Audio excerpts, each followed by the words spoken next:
Who are Bani Israel and what relationship do they have today? So we talked a minute ago about Abraham coming from the Yes. city of Ur. Abraham had a son called Isaac.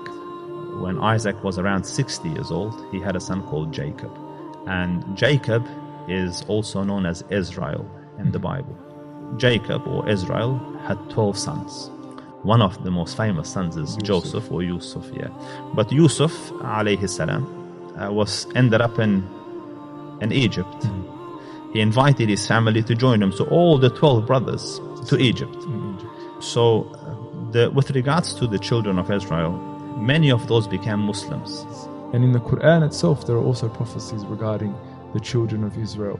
The verses that refer to the prophecies of the children of Israel, these will be its signs. So Allah just gives the signs. First, they will humiliate, hurt, sour your faces, meaning the face of the believers. وَلِيَدْخُلُوا الْمَسْجِدَ كَمَا دَخَلُوهُ أَوَّلَ مَرَّةٍ. So they will enter the masjid as they entered it the first time. And here, the Jewish population, they have a belief that they have ceremonial impurity. And one of the ways to become ceremonially impure is if you have touched a dead person. So everyone's had an uncle or an auntie or cousin that has passed away. You obviously go to the burial, you obviously touch and kiss and this and that. So you become, and then to make it worse, anyone that touches someone that has touched a dead person, you become ceremonially impure.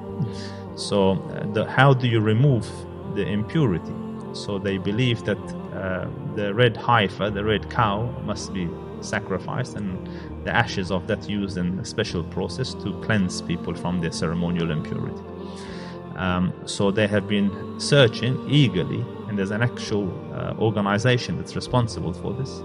They have been searching for this red heifer so that they could get the ceremonial cleansing. There's a special cow, you're saying? Yes, there's a special heifer. Yeah, that's right. The cow is heifer is a breed. Yes. And they found one in 2015, and then at the last minute they found the black hair on it.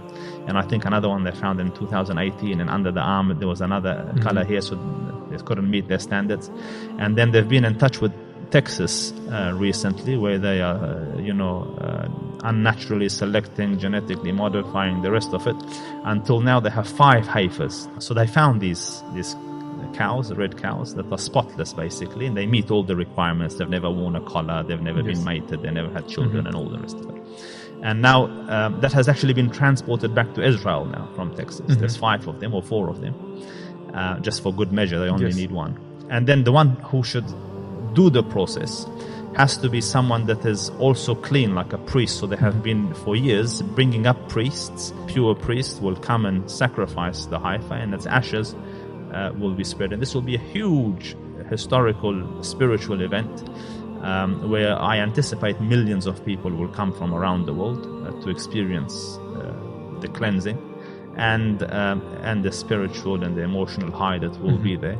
I foresee that, this is just my guesswork, and I could stand corrected on this. I foresee that with millions of people there and ecstasy that will come with it, then very quickly it can be claimed that people got out of control and they entered the mosque and destroyed the place, and now a temple can be built on top of it. So the verse of the Quran, وَلِيَدْخُلُوا الْمَسْجِدَ كَمَا دَخَلُوهُ أَوَّلَ مَرَّةٍ, as they used to enter it in their multitudes, they will enter it again after the cleansing happens.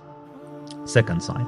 Third sign, وَلِيُتَبِّرُوا مَا عَلَوْا تَتْبِيرًا, and they will destroy whatever you have built up, high-rise buildings, and rocket strikes down the bottom and it comes down to the ground. So when those 3 things happen, those are the signs. Yes. So if we can quickly recount those 3 things that will happen. The first, the humiliation of the Muslim, of the local population. Which is happening already. It's been happening for a long time. And the second one is the entering of the masjid again. Yes. And the third one, the destruction of whatever has been built up. Yes. Now we know that also the Prophet ﷺ spoke specifically being the place where obviously Isa alayhi salam will finally kill the Antichrist. Yes, and so after this one, then the end of time prophecies come.